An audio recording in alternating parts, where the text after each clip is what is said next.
Pagi hari ini saya bersyukur ya, karena di minggu ini saya akan ditemani oleh seorang youth leader, ya, one of youth leader, ya, dia adalah seorang yang suka dengan yang namanya sosial media entusias, ya. Jadi kalau mau promosi sosial media bisa coba ke orang ini, ya. Kemudian dia adalah orang yang sangat-sangat open minded sekali untuk yang namanya digital marketing or digital creator.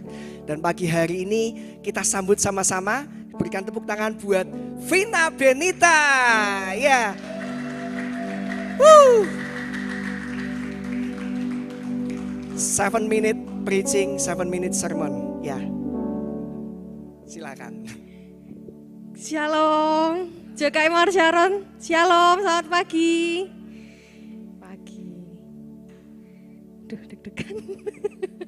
Oke, perkenalkan, nama saya Vina Benita. Mungkin bagi yang belum kenal, panggilan saya adalah BB kalau tempat ini biar lebih singkat gitu ya.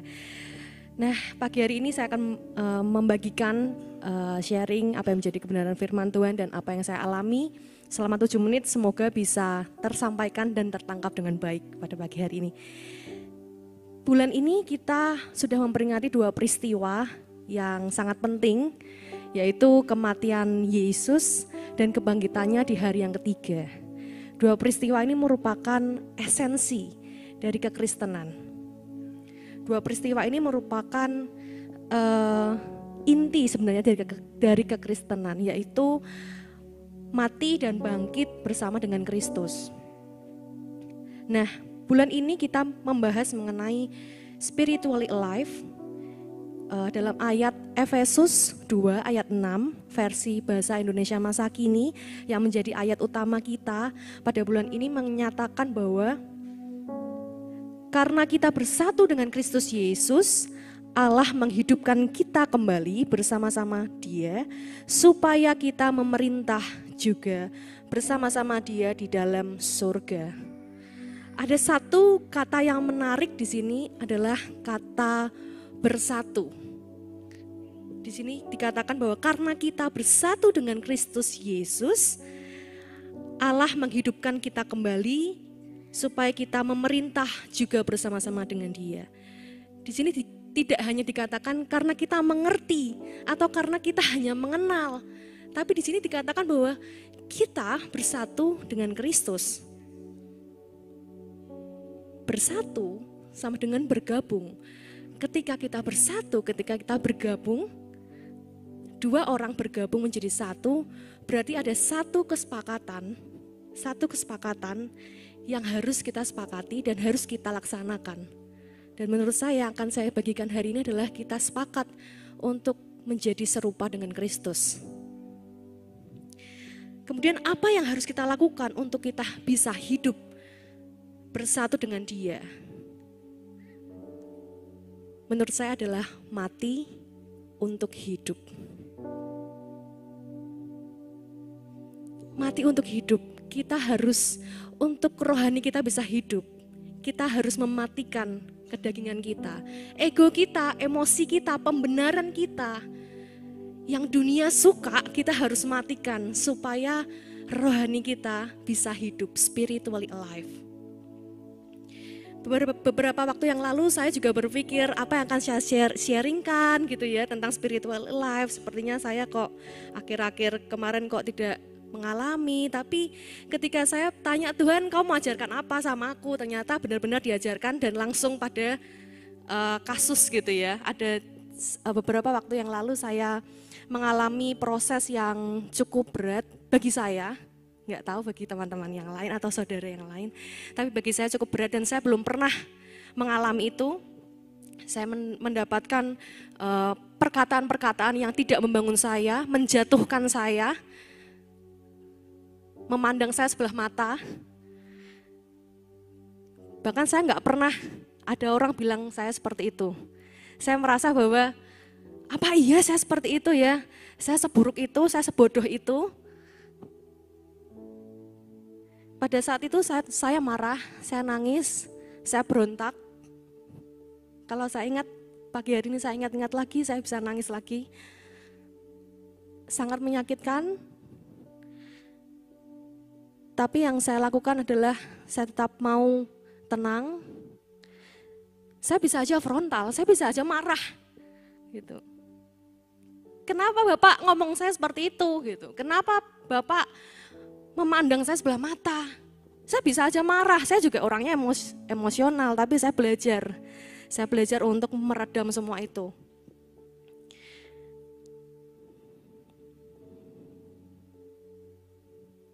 Tapi saya nggak memilih untuk melakukan itu. Saya mau mematikan ego saya mau buang ego saya. Kalau saya marah sama dengan dia, berarti value saya, nilai saya sama dengan dia. Kalau saya marah, saya nggak memunculkan karakter Kristus.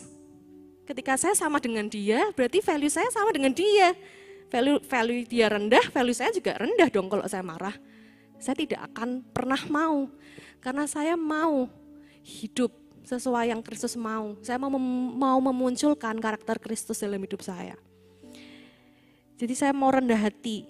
Pada saat itu saya rendah hati, saya berdoa, saya bergumul, saya nyembah, saya baca firman. Yang saya bisa lakukan adalah percaya janjinya, pegang firmannya. Mungkin kalau 2 kali, 3 kali lagi saya diperlakukan seperti itu, mungkin kalau kata anak muda bisa kena mental, hampir. Saat saya baca firman Tuhan, malam sebelumnya saya diperlakukan yang tidak baik lagi. Kemudian besoknya saya baca firman Tuhan di Matius 5, saya sedang baca Matius. Di Matius 5 ayat 10-11 mengatakan bahwa berbahagialah orang yang dianiaya oleh sebab kebenaran, karena merekalah yang empunya kerajaan sorga. Rasanya beda Bapak Ibu ketika kita hanya baca firman atau kita minta Tuhan ngomong sama kita. Jadi ketika saya minta Tuhan bicara sama saya, apa yang harus saya lakukan, apa benar saya harus diam atau saya harus frontal. Ternyata ayat ini juga mengatakan bahwa enggak apa-apa, dianiaya enggak apa-apa, dicela enggak apa-apa oleh karena kebenaran. Jadi itu merupakan suatu konfirmasi buat saya bahwa ya pilihan sikap yang kamu ambil udah benar, udah sesuai dengan apa yang Tuhan mau. Mati untuk hidup, kita harus mematikan apa yang jadi kelemahan kita, apa yang jadi ego kita, emosi kita, supaya kita bisa hidup serupa dengan Kristus. Sebagai penutup, ketika kita menghadapi hal-hal yang sulit, mungkin omongan-omongan orang yang sulit, pikiran-pikiran kita yang jahat, bahkan omongan orang yang menjadi pikiran yang kita pikirkan, yang kemudian jadi merendahkan diri kita. Rasanya sakit, memang rasanya menyakitkan. Nggak ada pertumbuhan yang nggak sakit. Di situ menyakitkan, tapi saya percaya ketika kita sedang mengalami itu, Tuhan sedang mau memproses kita untuk kita benar-benar bisa hidup dalam roh. Semoga sharing pagi ini bisa menguatkan kita semua. Thank you, Pastor David. Well, thank you Benita ya. Saya ingin memberikan satu kalimat bahwa keberhargaanmu itu bukan ditentukan dari cara pandang orang. Tapi keberhargaanmu itu ditentukan dari bagaimana cara Tuhan memandang kita. Amin. Ya, jadi ya seperti yang sudah disampaikan Benita, di bulan ini kita sama-sama memperingati yang namanya kematian dan kebangkitan Kristus. Ya, kita tahu bahwa kebangkitan Kristus bukan hanya sekedar kebangkitan yang untuk kita rayakan saja, tetapi kebangkitan yang juga harus kita lakukan.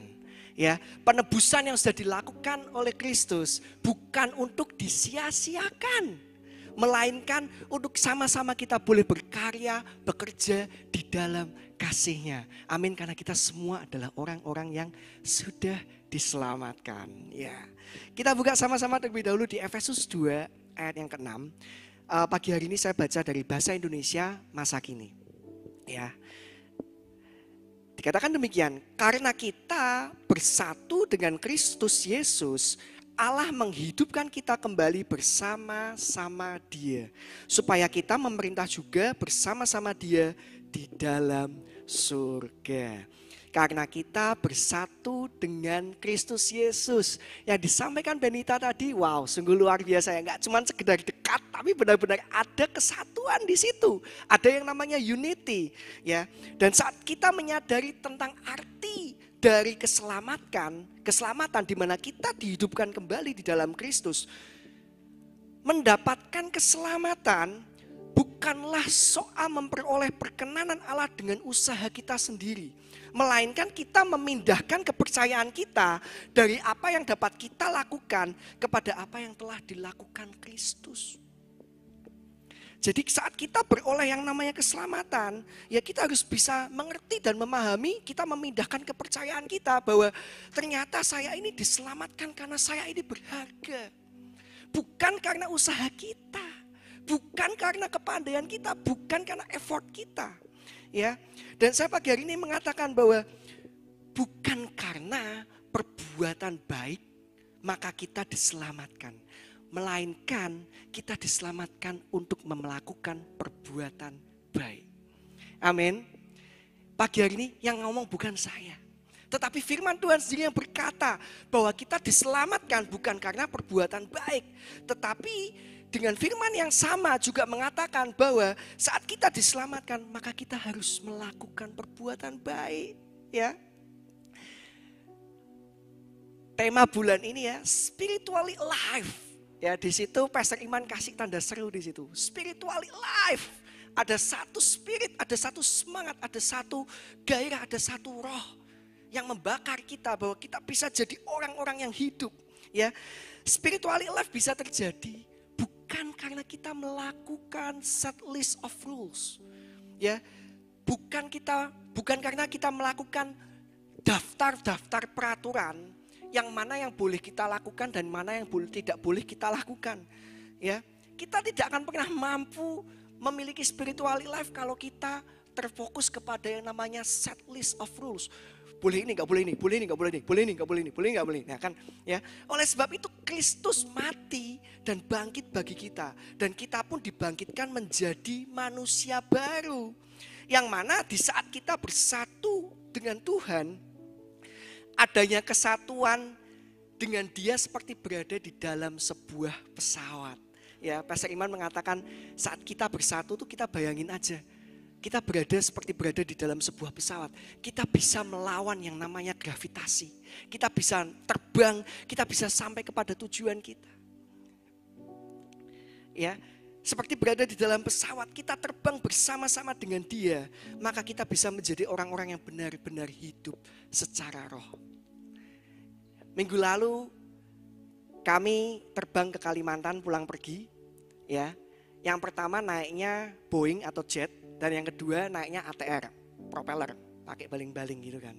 Nah, pada saat saya berada di dalam pesawat, saya membayangkan spiritually alive ini. Dari Pulau Jawa sampai Pulau Kalimantan bisa nyebrang yang namanya Laut Jawa. Ini saya bukan pantun ya. Dari Pulau Jawa sampai Pulau Kalimantan, saya bisa menyeberang Laut Jawa menggunakan 2 jenis mesin yang berbeda. Ya, dan pada saat saya merenungkan itu, oh ternyata benar ya. Bisa melawan gravitasi di mana saya bisa sampai ke seberang. Kenapa? Karena saya bersatu dengan pesawat. Apapun pesawatnya, ya mau itu propeller maupun itu jet, ya yang penting saya naik pesawat.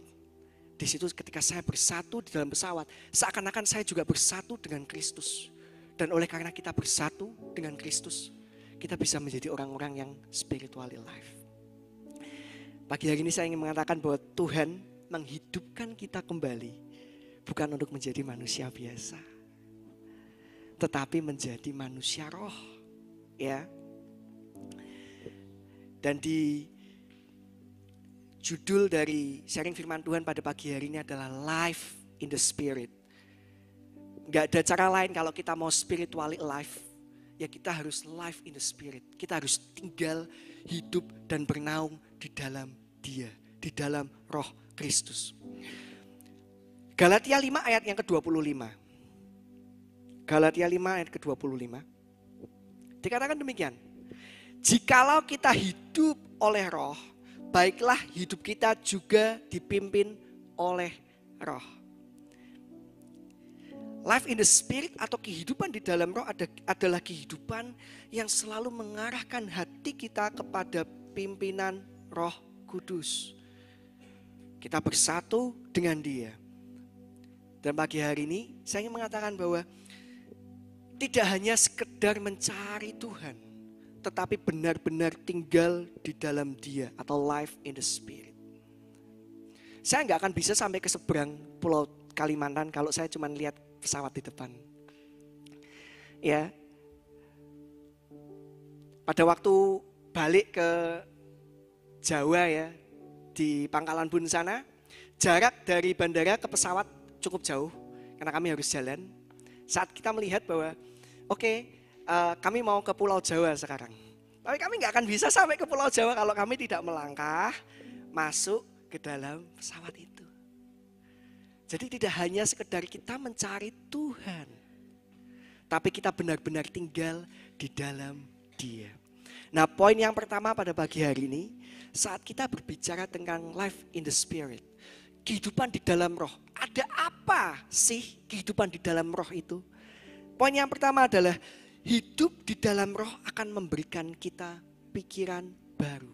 A new mind, pikiran baru. Ya. Kita buka sama-sama di Roma 8 ayat yang ke-5 sampai dengan yang ke-6. Roma 8 ayat ke-5 sampai dengan yang ke-6 dikatakan demikian.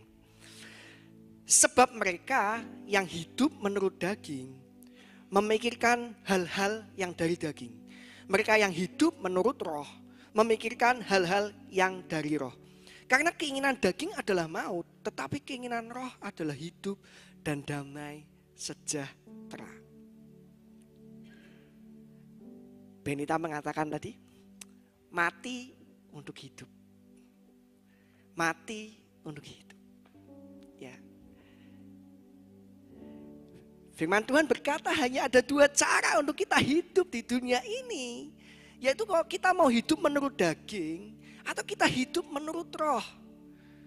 Dan kita tahu bahwa jikalau kita hidup menurut daging akan membawa kita kepada kematian. Tetapi apabila kita hidup menurut roh akan membawa kita kepada kehidupan. Oleh sebab itu yang harus kita matikan apa? Bukan rohnya. Yang harus kita matikan adalah daging kita. Supaya kita bisa menjadi orang-orang yang hidup di dalam roh. Atau life in the Spirit.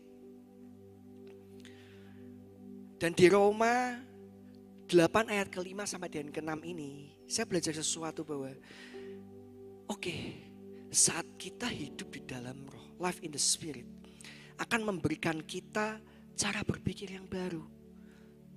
Life in the Spirit will give us a new mind. Bahkan di dalam terjemahan bahasa Inggris dikatakan set the mind, set the mind. Set the mind, ada yang namanya mengatur pikiran kita, mengarahkan pikiran kita. Dan kalau kita baca bahasa Yunaninya dikatakan di situ phronio. Set the mind, phronio. Bahasa Yunaninya adalah phronio. Maksudnya gimana? Saat saya berusaha memahami mikirnya tuh apa sih? Apa sih yang dimaksud mikir itu? Mikirnya apa yang dimaksud dengan pikir itu?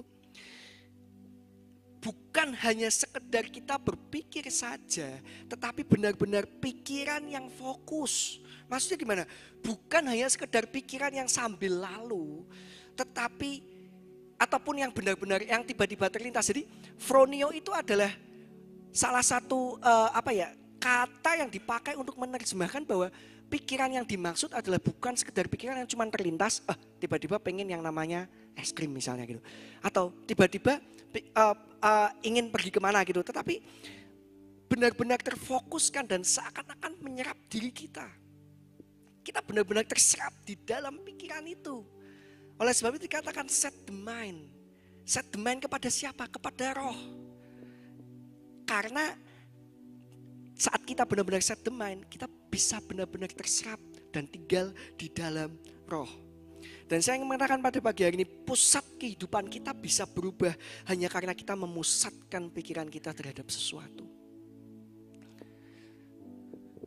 Mau tanya pada pagi hari ini, kita mau cari apa setelah ini?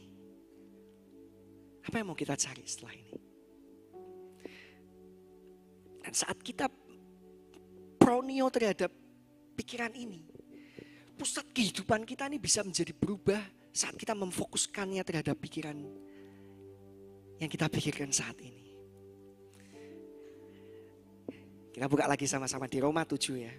Roma 7 ayat 18 sampai dengan yang ke-20 dikatakan demikian. Roma 7 ayat 18 sampai dengan yang ke-20. Sebab aku tahu bahwa di dalam aku, yaitu di dalam aku sebagai manusia, tidak ada sesuatu yang baik. Sebab kehendak memang ada di dalam aku, tetapi bukan hal berbuat apa yang baik. Sebab bukan apa yang aku kehendaki, yaitu yang baik, yang aku perbuat.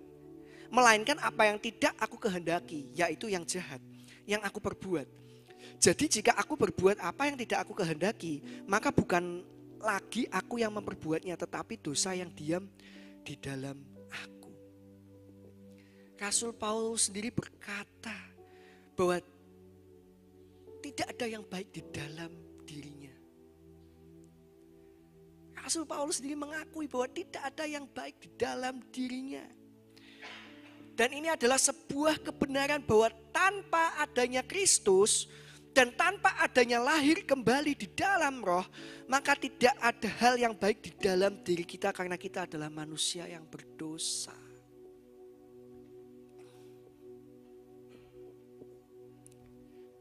Tapi kita precious di mata Tuhan. Kita berharga di mata Tuhan. Oleh sebab itu dia turun ke dunia ini. Dia mati di kayu salib. Dia menebus kita. Dia bangkit. Dan membangkitkan kita kembali untuk kita bisa menjadi manusia-manusia roh. Pada saat saya merenungkan firman ini, saya buka di dalam Amplified Classic. Ya, di dalam terjemahan bahasa Inggris di Roma 7 ayat yang ke-18 itu sampai dikasih penekanan di situ ya. Ada kurungnya. Dalam Amplified Bible Classic dikatakan, I have the intention and urge to do what is right, but no power to carry it out. Maksudnya gimana? Saya memiliki niat dan dorongan untuk melakukan apa yang benar, tetapi tidak memiliki kekuatan untuk melaksanakannya. Enggak punya kekuatan untuk melakukan apa yang benar. Kenapa? Karena kita belum bersatu, belum masuk, belum tinggal di dalam Kristus. Life in the Spirit. Amin. Wow. Rasul Paulus sendiri yang berkata bahwa hidup secara rohani itu adalah hal yang sulit. Karena begitu kuat keinginan daging di dalam diri kita. Oleh sebab itu kita perlu dipimpin oleh roh Tuhan, roh Kristus, roh Kudus. Kita perlu fronio terhadap firman-Nya. Fronio terhadap firman-Nya. Fokuskan pikiran kita kepada firman Kristus. Fronio terhadap firman-Nya. Supaya kita bisa terserap di dalam firman Kristus. Kita bersatu dengan Dia dan kita bisa menjadi orang-orang yang spiritually alive. Amin. Kolose 3 ayat 1 sampai dengan yang ketiga. Kolose 3 ayat 1 sampai dengan yang ketiga. Karena itu, kalau kamu dibangkitkan bersama dengan Kristus, carilah perkara yang di atas di mana Kristus ada, duduk di sebelah kanan Allah. Pikirkanlah perkara yang di atas, bukan yang di bumi. Sebab kamu telah mati dan hidupmu tersembunyi bersama dengan Kristus di dalam Allah. Saat kita fronio terhadap firman Kristus, yang kita pikir di sini bukan yang namanya pembalasan. Tapi yang kita pikir di sini adalah apa? Pengampunan. Amin. Benita tadi, kalau saya melakukan hal yang sama, berarti value saya jadi sama dengan orang ini dong. Dia mengatakan apa, kemudian kita balas itu. Wah, secara emosi, ya ini menjadi salah satu karakter saya juga ya. Dan saya harus belajar juga untuk hal ini. Kita balas dia. Value kita jadi sama. Tapi kembali lagi, value kita bukan ditentukan dari apa yang orang lihat. Tapi value kita ditentukan dari apa yang sudah Yesus berikan. Dan kita ketahui sekali lagi bahwa bagaimana caranya kehidupan kita merefleksikan value-value atau nilai-nilai yang kita pegang. Yaitu adalah dengan kita spiritually alive. Atau kita tinggal di dalam roh. Kita hidup di dalam roh. Oke, poin yang kedua. Life in the spirit atau hidup di dalam roh. Selain dia memberikan kita cara berpikir yang baru. Life in the spirit juga akan memberikan kita a new nature. Atau yang namanya sifat baru. Karakter baru. Ya, hidup di dalam roh akan memberikan kita sifat yang baru. Kita buka lagi di Roma 8 ayat ke-9. Roma 8 ayat ke-9. Saya baca dari firman Allah yang hidup. Di sini dikatakan bahwa tetapi saudara tidak demikian. Saudara dikuasai oleh tabiat baru. Jika roh Allah hidup di dalam saudara. Dan ingatlah bahwa barang siapa tidak memiliki roh Kristus yang hidup di dalamnya, ia sekali-kali bukanlah orang Kristen. Kita dikuasai oleh tabiat yang baru. Ada karakter yang baru, ada sifat yang baru. Yaitu apa sih? Sifat-sifatnya Kristus. Life in the Spirit membuat kita menjadi orang yang punya sifat baru. Kita menjadi orang yang berbeda dari yang sebelumnya. Dan ketahuilah, orang bisa mengenal kita berbeda apabila ada perubahan yang signifikan. Ada konversi yang signifikan. Life in the Spirit menghasilkan perubahan yang signifikan. Dari orang yang pelit menjadi orang yang penabur. Suka memberi, murah hati, menabur. Kenapa? Karakternya langsung diubahkan. Kalau perubahannya mungkin slow gitu, orang gak akan kerasa. Tetapi kalau kita tahu bahwa saat kita hidup di dalam roh, kita terima, seperti yang Benita katakan tadi, bahwa saat kita membuka hati kita untuk kita belajar yang namanya firman Tuhan, Tuhan berbicara kepada kita, ada konversi yang signifikan, ada perubahan yang signifikan. Dari yang namanya di sini memikirkan mungkin yang namanya, saya harus balas orang ini, saya nggak terima, saya diginikan, saya nggak terima. Tapi saat ada yang namanya perubahan yang signifikan, tahu-tahu bus, langsung saya akan ampuni orang ini. Karena mungkin saja dia tidak mengenal Kristus, tapi saya mengenal Kristus. Dan bagaimana caranya orang ini bisa mengenal Kristus? Kalau saya yang mengenal Kristus tidak mengenalkan Kristus kepada orang ini. Maksud di sini ada konversi perubahan yang signifikan. Plus. Kalau kita buka di firman Tuhan ya, Saulus di dalam perjalanannya ke Damsyik, dia mau ngapain? Dia mau menghabisi orang-orang di sana. Ada pertobatan yang luar biasa yang terjadi di dalam diri Saulus. Ada perubahan yang signifikan yang terjadi. Yaitu dari seorang penganiaya gereja menjadi seorang penginjil yang luar biasa. Paulus menjadi manusia baru melalui Kristus. Mungkin tidak langsung secara instan, langsung wah jadi penginjil gitu. Tetapi ada perubahan karakter. Dari mana dia yang namanya dia mungkin membenci, dia jadi mencintai. Mencintai orang yang dia aniaya, mencintai Kristus yang dia aniaya. Ada konversi yang luar biasa di sini. Dan pagi hari ini saya ingin mengatakan bahwa sangat disayangkan ketika kita mengalami perjumpaan dengan Tuhan dan mendapatkan keselamatan yang sejati, tetapi semuanya tetap sama.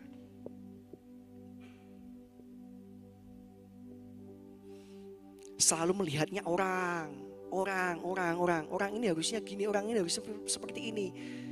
Saya percaya pasti di dalam diri Benita ada banyak request yang dia lakukan. Loh, harusnya bapak ini seperti ini, bapak ini tidak boleh seperti ini, bapak ini. Tetapi saat mengalami perjumpaan dengan Kristus, saat kita live in the Spirit, saat kita spiritually live, terjadi konversi yang signifikan. Saya mengampuni dan saya memaafkan. Saya nggak lagi mengurusi orang. Karena mengurusi diri saya sendiri juga terus kan kewalahan, kan seperti itu kan ya. Mau mikirin orang, mikirin diri sendiri aja masih kewalahan. Tapi kita mikirinnya orang terus. Kita pikirin bangun kehidupan kita. Seperti yang Benita katakan lagi, kita mendekat kepada Kristus.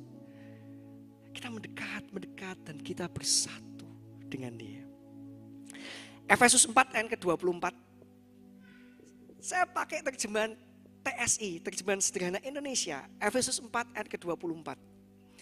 Wow. A new nature atau sifat yang baru, tabiat karakter yang baru. Sebagaimana kamu memakai baju baru. Wow. Begitulah hendaknya seluruh hidupmu menjadi baru. Karena kamu sudah diciptakan menjadi manusia baru yang mencerminkan sifat-sifat Allah. Dengan demikian kamu akan bersungguh-sungguh hidup suci dan benar di hadapannya. Baju baru. Kalau baju baru berarti yang lama dibuang. Yang lama diganti. Digantikan dengan yang baru. Life in the Spirit akan memberikan kita sifat-sifat baru yang mencerminkan adanya Kristus di dalam diri kita. Amin. Amin. 2 poin ya. Life in the Spirit akan memberikan kita pikiran yang baru. Akan memberikan kita baju baru, karakter baru, sifat yang baru. Dan poin yang terakhir adalah saat kita live in the Spirit, kita tinggal dan hidup di dalam roh, kita bersatu di dalam Dia. Kita punya yang namanya a new identity atau identitas yang baru. Hidup di dalam roh akan memberikan kita identitas baru. Roma 8 ayat yang ke-14 sampai dengan yang ke-16. Roma 8 ayat 14 sampai dengan ke-16 dikatakan demikian. Semua orang yang dipimpin roh Allah adalah anak Allah. Sebab kamu tidak menerima roh perbudakan yang membuat kamu menjadi takut lagi. Tetapi kamu telah menerima roh yang menjadikan kamu anak Allah. Oleh sebab itu kita berseru, ya Aba, ya Bapa. Roh itu bersaksi bersama-sama dengan roh kita bahwa kita adalah anak-anak Allah. Wow. Identitas kita yang baru adalah kita sebagai anak-anak Allah. Wow, luar biasa ya.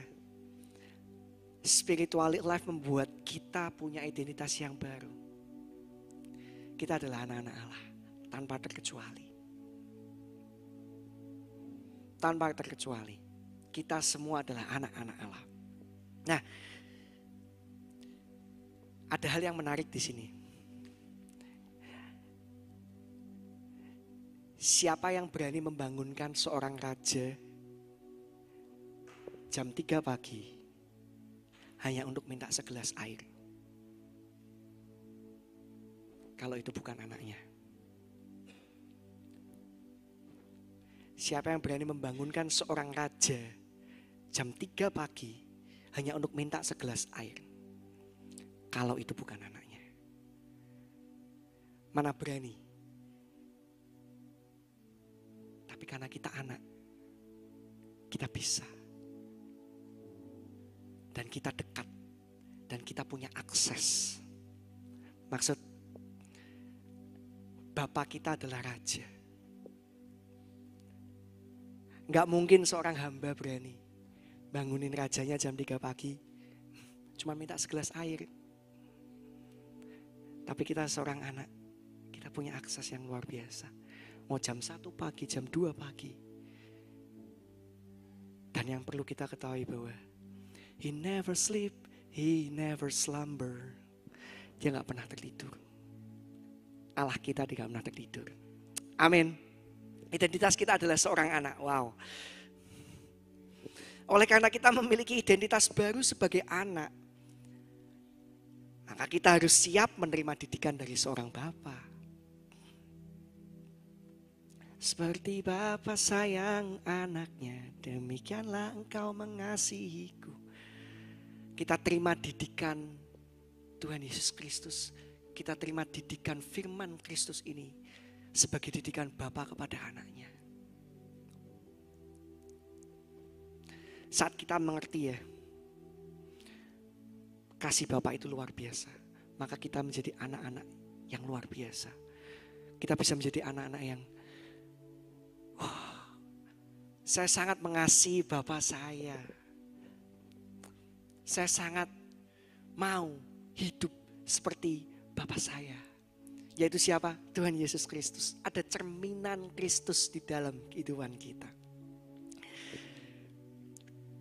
Dulu kita mungkin orang yang berdosa. Sekarang kita adalah orang-orang yang diampuni. Amin.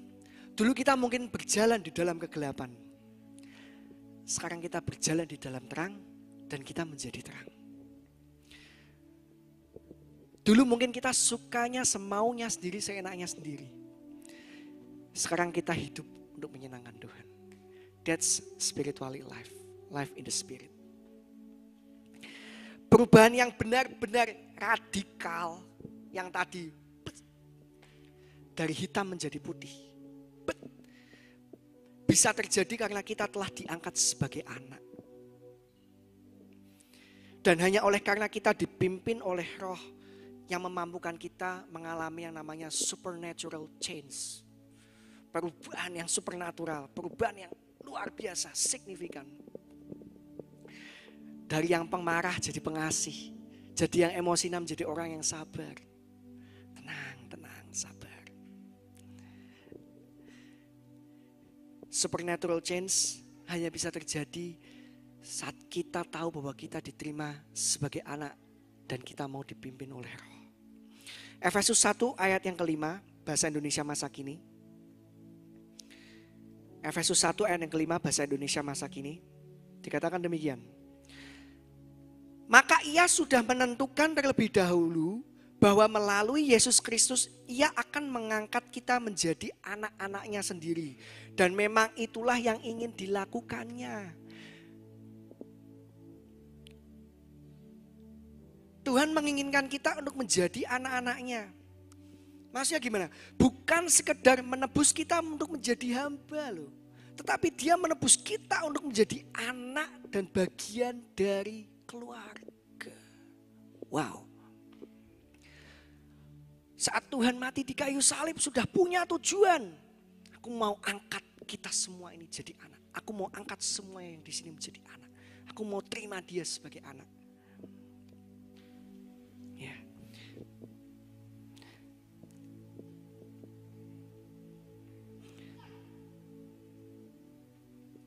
Seorang anak punya akses yang tidak terbatas kepada bapaknya. Wow. Sekali lagi ya. Kita mau minta apa kepada Bapak? Menurut kekayaan dan kemuliaannya, kita akan menerima itu. Apa yang kita imani kita bisa dapatkan. Oleh karena apa? Oleh karena kita punya akses sebagai anak kepada seorang Bapa.